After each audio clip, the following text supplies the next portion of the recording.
네, 2015년 마지막 월요일장을 앞두고 있는 상황입니다. 2015년을 잘 마무리하면서 2016년을 맞이해야 될 텐데요. 내년 증시에서는 어떤 핵심 트렌드가 시장 전체를 이끌 수 있을지 오늘은 유망 산업에 대해서 집중적으로 분석을 해보도록 하겠습니다.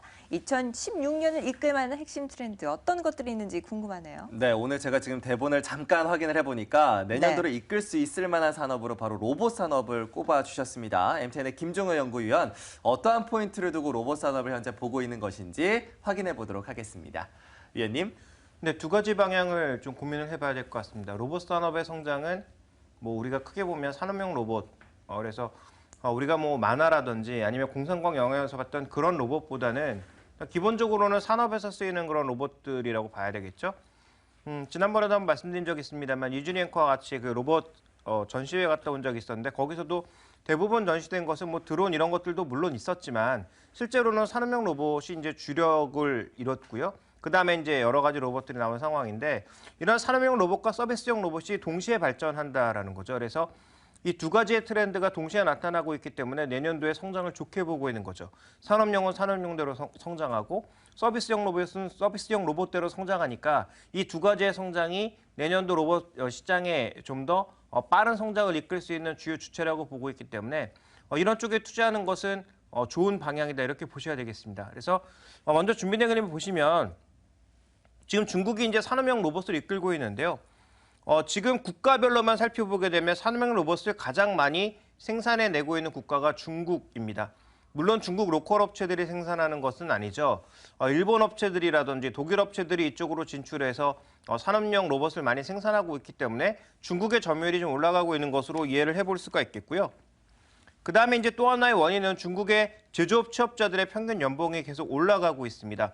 어느새 32,000위안도 넘고 있는 상황이어서 일단 글로벌 시장과는 아직 격차가 있긴 합니다만 그래도 이제 중국이 과거에 누렸던 그런 저임금 시장은 아니기 때문에 중국의 주요 공장들도 모두 자동화를 시도해야 된다라는 거죠. 그래서 지금 중국의 인당 로봇 수를 생각해 보면 굉장히 적은 숫자이기 때문에 중국의 산업용 로봇은 아직도 갈 길이 멀다라는 것입니다. 그래서 우리나라뿐만 아니라 뭐 독일, 일본, 뭐 이 로봇 강국들이 이쪽으로 들어가서 산업용 로봇의 그 파일을 넓히기 위한 그런 노력들, 경쟁들을 굉장히 치열하게 하고 있다 이렇게 좀 보실 필요가 있겠고요.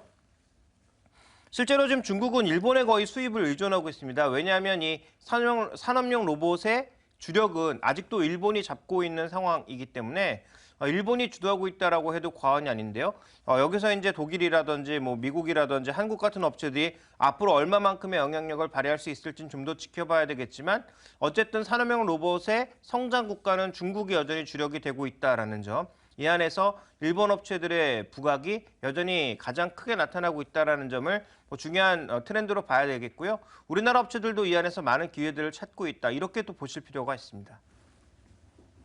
네, 산업용 로봇은 중국이 주도할 것으로 바라보고 있는데요. 그렇다면 전체 로봇 산업의 트렌드와 또 핵심 포인트, 어디에 방점을 두고 계시나요? 네, 말씀드렸다시피 이제 서비스 로봇들이 많이 나오고 있다는 것을 주목해 볼 필요가 있습니다. 최근에 가장 주목받은 로봇 관련 뉴스 중에 하나는 사이버다인이라고 하는 일본 회사였는데요.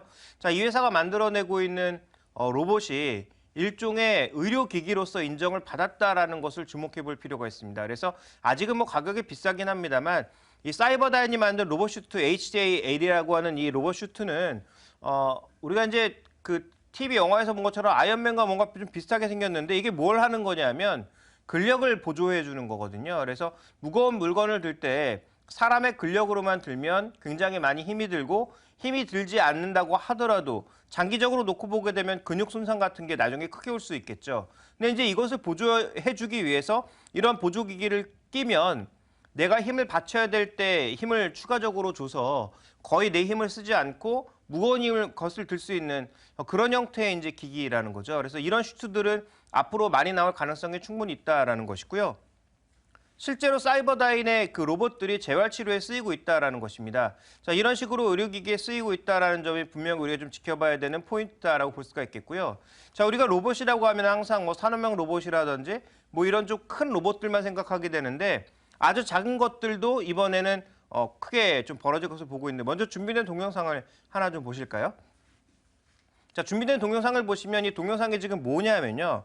우리가 실제로 살면서 가장 많이 쓰는 행동 중에 하나가 바로 누르는 행위라는 거죠. 버튼을 누르는 행위를 가장 많이 한다라는 것입니다. 자, 그러한 개념에서 이제 접근한 것이 바로 이 서비스라고 볼 수가 있겠는데요. 이름은 마이크로봇입니다. 마이크로봇이라고 하는 그런 제품인데 이것이 이제 아주 간단한 개념이거든요. 스마트폰에서 버튼을 누르면 실제로 버튼을 대신 눌러주는 형태의 그런 기기입니다. 그런데 이것 하나만으로도 다양한 일을 할 수 있다라는 거죠. 저 안에 들어가는 부품들도 굉장히 다양하지만 주목해봐야 되는 것은 저 다양한 부품들이 아니라 스마트폰과 연결해서 스마트폰을 누르면 불을 켜고 끄고, 근데 불만 켜고 끄는 게 아니라 우리가 눌러서 작동을 시키는 굉장히 여러 가지 제품들이 있지 않습니까? 대표적으로 예를 들어서 뭐 주방용 그 제품들이라든지 아니면 그 여러 가지 제품들과 연계해서 쓸 수 있다라는 거죠. 그래서 준비된 그림 먼저 보시면 이게 이제 제목이 마이크로봇 푸시라고 하는 제품인데요. 이 마이크로봇 푸시가 말씀드렸다시피 핸드폰과 연결이 되어서 켜고 끄는 역할을 자동으로 해줄 수 있다라는 거죠. 이게 뭐 그렇게 대단하냐 이렇게 말씀하실 수도 있겠습니다만 실제로 프로토박스라고 하는 일종의 허브와 연결되어서 이 마이크로봇 푸시를 굉장히 다각도로 쓸 수 있다라는 거죠. 와이파이에 연결해서 수십 개를 연결할 수 있다라는 것입니다. 그러면 내가 스마트폰으로 조절을 하면 내가 이제 침대에 앉아서 주방에 있는 믹서를 뭐 작동시킨다든지 주방 전원을 작동시킨다든지 세탁기를 켜고 켠다든지 이런 것들이 자연스럽게 된다라는 거죠. 그러니까 굉장히 간단한 개념이지만 실제로 IoT 그것도 우리가 이 스마트 개념에 적용되어 있는 그 말도 안 되는 비싼 가격의 기기들을 사지 않고서도 의외로 스마트 기능들을 쉽게 사용할 수 있다라는 것입니다. 그러니까 이런 개념의 이런 개념의 제품들이 앞으로 수도 없이 쏟아져 나올 수 있다라는 거죠. 그래서 이런 부분들을 주목해 보시면 기존에 우리가 스마트한 IoT 환경을 만들기 위해서는 다 스마트 관련 제품들을 사야 되겠구나. 그렇지 않다라는 것입니다. 이런 스타트업에서 시작하는 여러 기기들이 나오고 있고요. 실제로 이것은 국내 상품입니다. CEO도 한국인이고 한국 기업에서 만든 제품들이기 때문에 이런 것들이 앞으로 계속 쏟아져 나올 가능성이 있고요.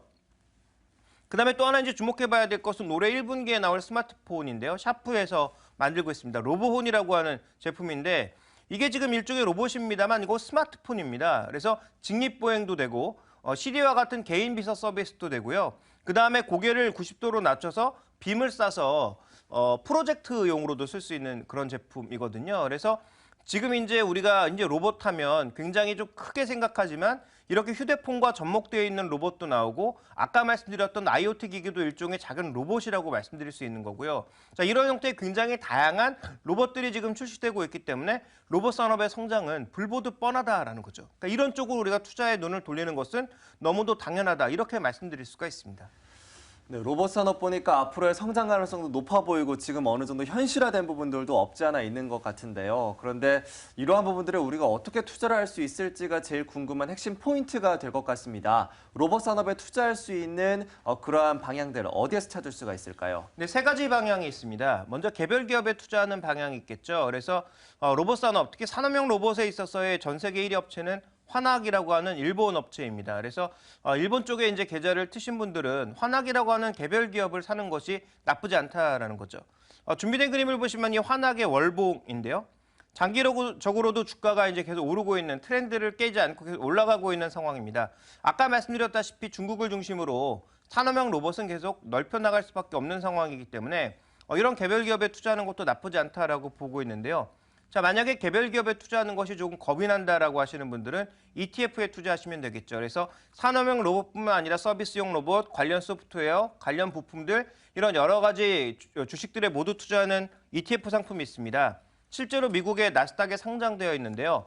로보라고 하는 ETF입니다. ROBO라고 하는 이 ETF 상품이 있는데요. 이 ETF 상품은 15개 국가의 기업들에 투자합니다. 그래서 30%는 미국 기업, 60% 이상은 외국 기업에 투자하는 그런 이 ETF인데요. 실제로 이 ETF의 구성 종목들은 아까 말씀드렸던 환학과 같은 그런 개별 기업뿐만 아니라 뭐 소프트웨어 기업이라든지 관련되어 있는 부품주라든지 여러 가지 것들을 모두 포함하고 있다라는 거죠. 그래서 이런 ETF로 사시는 것도 좀 나쁘지 않다. 이게 2013년도에 상장되어 있는 ETF인데요. 그동안 별로 수익률을 거두지 못했다라는 거죠. 자, 그런 측면에서 이런 ETF를 장기적인 관점에서 계속 분할 매수해보겠다. 저는 아주 좋은 전략이라고 보고 있고요. 실제로 해외 계좌를 가지고 계신다면 적극적으로 투자해 봐야 되는 상품이다 이렇게 보고 있습니다. 왜 중국 기업은 얘기 안 하느냐?